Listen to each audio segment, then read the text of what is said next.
ambazo Mungu alizifanya ili kwamba sisi tukapokea neema ambayo tuliyopoteza kupitia Adamu. Kuna nguvu ambazo Mungu alizitumia. Haiko wewe binafsi ndio unatumia nguvu. Haiko mie binafsi ambaye niko nakuhubiri Injili. Lakini ni nguvu za Mungu ndizo ambazo zilikuja tutosha katika mifumo, katika system, katika ile vifungo ya dhambi na kutufanya leo tuhubiri Injili. Bwana Yesu asifiwe. Akamtoa mwana wake wa pekee ili kila ambaye atakayemwamini. Hapo ndipo kuna shurti yako. Wewe ambaye bado kingali mbali na wokovu, hapo ndipo kuna shurti. Nielewe vizuri. Gisi hii alipenda ulimwengu akamtoa mwana wake wa pekee. Yeye ameshafanya ya kwake. Akapenda na akatoa. Njoo neema ile. Neema kitu ya kwanza inafanyaka, inaoneshaka upendo, kisha neema inatoaka. Kisha hiyo kuonesha upendo na kutoa inafanya nguvu ambayo itakayosaidia. Biblia inasema akapenda ulimwengu na akatoa mwana wake wa pekee ili kwamba kila atakayeamini asipotee bali awe na uzima wa milele. Itike na usikubali. Unapotea wakati kuna neema. Usiitike, ukubali wewe ukufe umilele wakati kuna neema ujumla. Kila ambaye atakayeamini, kuamini ya kwamba Kristo ambaye ni neema ya kweli na ya haki alikuja akakufa kwa ajili yangu, neema ujumla. Kristo ambaye ni neema ya kweli na haki alikuja akatoa maisha yake kwa ajili yangu ili kwamba usipotee bali uwe na uzima wa milele. Formula ni moja. Bwana Yesu sana. Njia ni moja, ni kukubali Yesu Kristo ili kwamba nao ingie katika neema hii ya ujumla ambayo inaokoa watu. Formula ni moja. Sikuhubiri kama mimi, sikutabiri kama mimi, lakini ni moja tu, ni kukubali hiyo neema iliyokuja. Biblia nasema ili kila ambaye atakayeamini. Kuamini ni kukubali. Kuamini ni kuitika. Kuamini ni kusema ndiyo kweli. Mimi peke yangu siwezi kujiwezea kujiokoa. Tuna wajibu moja kama vile wanadamu, ili kwamba tusiache neema ya ujumla kupita kwetu, ni kuamini tu. Kila ambaye atakayeamini asipotee bali awe na uzima. Inamaanisha nini? Neema ilituletea uzima ambao tuliopoteza kupitia baba yetu Adamu na mama yetu Eva. Neema hii ambayo ni Yesu Kristo ikatumia ni nguvu ambayo ilikuja kwa kututoa katika hiyo mauti, ikaleta ikatosha mauti ya Adam aliweza kutia katika vizazi vyote vivyo vitakuwa katika dunia. Neema ikaleta uzima. Biblia inasema kila ambaye atakayeamini asipotee. Unajua ya kwamba dunia ambayo tuko naishi mna upotevu mingi. Dunia ambayo tuko naishi mna mambo mengi ya kupoteza watu. Leo hii injili ni nyingi ambazo zinazopoteza watu. Leo hii mafundisho ya uongo ni nyingi ambayo yanapoteza watu. Lakini jambo tu moja kweli ni ya kufanya kwako ni kuamini mafundisho ya kweli. Na ni ya wapi mafundisho ya kweli? Ambayo nakubali ya kwamba Kristo Yesu alikufa msalabani kaondolewa dhambi yetu, na ukamkubali na hakuna upotevu tena utakuwa ndani. Wewe kisha mkubali tayari umefanyika kuwa mwana na unaumbwa upya. Biblia inasema ya kwamba na wote ambao waliompokea walifanyika kuwa wana, si kwa nguvu zao bali kwa kazi ya yeye Kristo alifanya. Ina maana nini? Kila ambaye atakayempokea anafanyika kuwa mwana. Yohana anasema kila ambaye atakayemkubali upotevu hakuna kwake. Bwana Yesu asifiwe sana. Hiyo kovu ambayo niko nakutangazia hapa imetoka katika ile neema ya ujumla. Haleluya, haleluya. Kukubali ya kwamba Yesu alitumwa kwa wokovu yangu.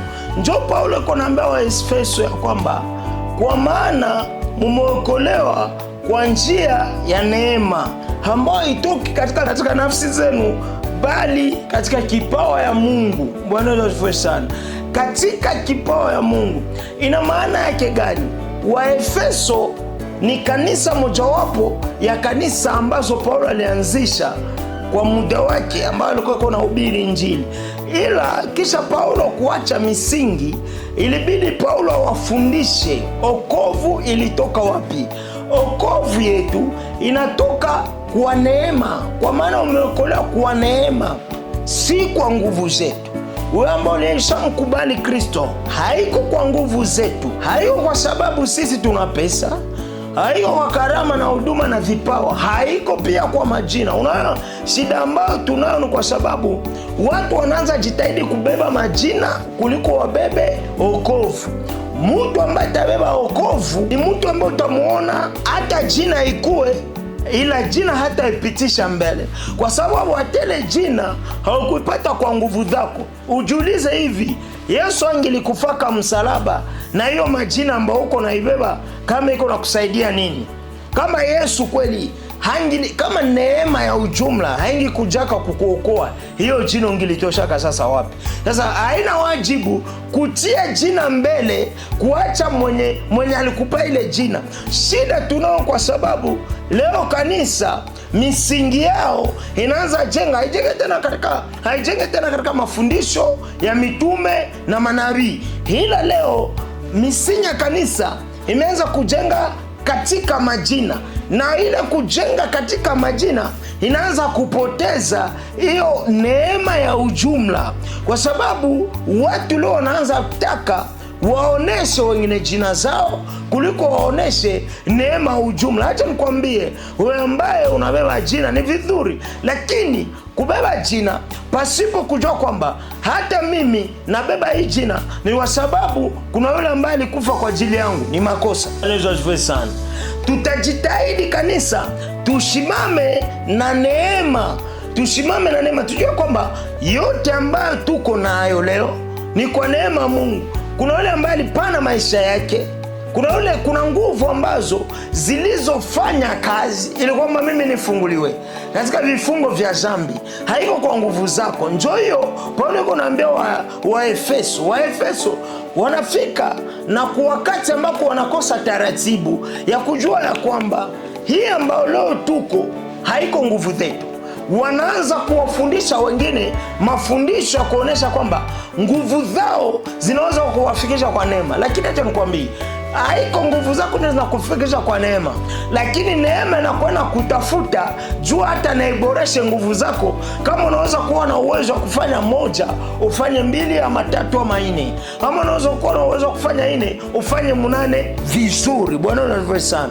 Ndio maana Paulo anaambia Waefeso kwamba tumeokolewa kwa neema, haiko kwa nguvu zetu, maana haiko kwa majina yetu, maana haiko kwa vizazi vyetu, haiko kusema kwamba juu tulitokea mu mafamilia ambao wanaookoka njoo ilituma tunaokoka. Hapana. Haiko kusema kwamba juu wazazi wetu walimtumikia Mungu njoo natuma na sisi tuliokoka. Hapana. Lakini tumeokolewa kwa neema katika imani. Bwana Yesu asifiwe sana. Neema njoo iliyotuokoa. Hakuna nguvu, hakuna uwezo.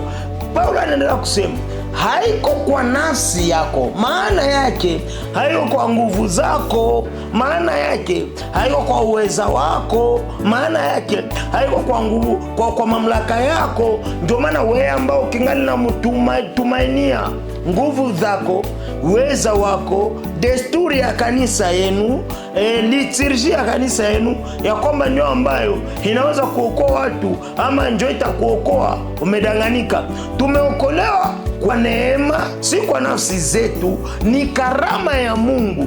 Karama ni nini? Karama ni zawadi. Karama ni nini? Karama ni zawadi. Zawadi ni nini? Zawadi ni kitu ambacho wanakupa na haukustahili, wanakuja tu wanakuletea. Zawadi ni kitu ambacho wanakupa pasipo mpango. Njoo zawadi hiyo. Haiko kama zawadi za siku ya leo. Watu wanaanza kuomba zawadi, inakuwa kama vile deni. Mtu hatasherekea siku yako ya kuzaliwa, unasikia anaanza andikia watu, leo siku yako ya kuzaliwa mke na mazawadi. Hapana, zawadi haiko hivyo. Zawadi ama karama ni kitu ambacho wanakuleteaka pasipo wewe kutayarisha ama pasipo wewe kuomba. Inaweza wezekana kwa upendo fulani ama inaweza wezekana kwa kazi fulani. Zawadi inapanika aidha kwa upendo, aidha kwa kazi fulani. Hapana hizo zenu zenye siku hizi ziko nafanyika. Bwana Yesu asifiwe sana. Sasa okovu nayo ilikuja kama vile zawadi kwetu. Okovu ilikuja kama vile zawadi. Kweli ni kwamba hatukukuwa na stahili, lakini kwa upendo wa Mungu akatuletea okovu hiyo. Ndio Paulo yuko anaambia Waefeso, ni kipawa inayotoka kwa Mungu. Bwana Yesu asifiwe sana. Sasa wewe ambaye bado wewe mkubali Kristo kama Bwana na Mwokozi wako, nimekuita na kuambia kwamba bado kuna neema, haujachelewa bado. Neema iko ya ujumla ambayo ilikuja kwa kuokoa kila mwanadamu. Haijalishi una miguu mbili, haijalishi una moja, haijalishi unaona, haijalishi uone. Wewe ambao unanisikia tu hapa, wewe ambao unanitazama hapa, hauyamkubali Kristo, ni muda wako kumkubali Kristo. Bado neema ikingaliki, neema ya ujumla, si ya matajiri, hapana, si ya warembo, hapana, si ya wale ambao wakuu wa dunia, hapana. Neema hii ya ujumla ni ya watu wote. Asante kwa sababu ambaye bado haujaingia katika neema hii. Ingia katika neema hii, uhesabike kama vile mtoto wa Mungu, uhesabike kama vile mwana wa Mungu, na Mungu atakuwa anakubariki. Barikiwa na Mungu. Usisahau kusubscribe, kutumia wengine na kujiunga pamoja nasi katika vipindi hivi vya neno na mafundisho ambayo tutakuwa nakuwa nayo. Andika tu Tuishi Neno Ministry fasi yote katika mtandao wa kijamii utatupata. Asante sana na Mungu akubariki.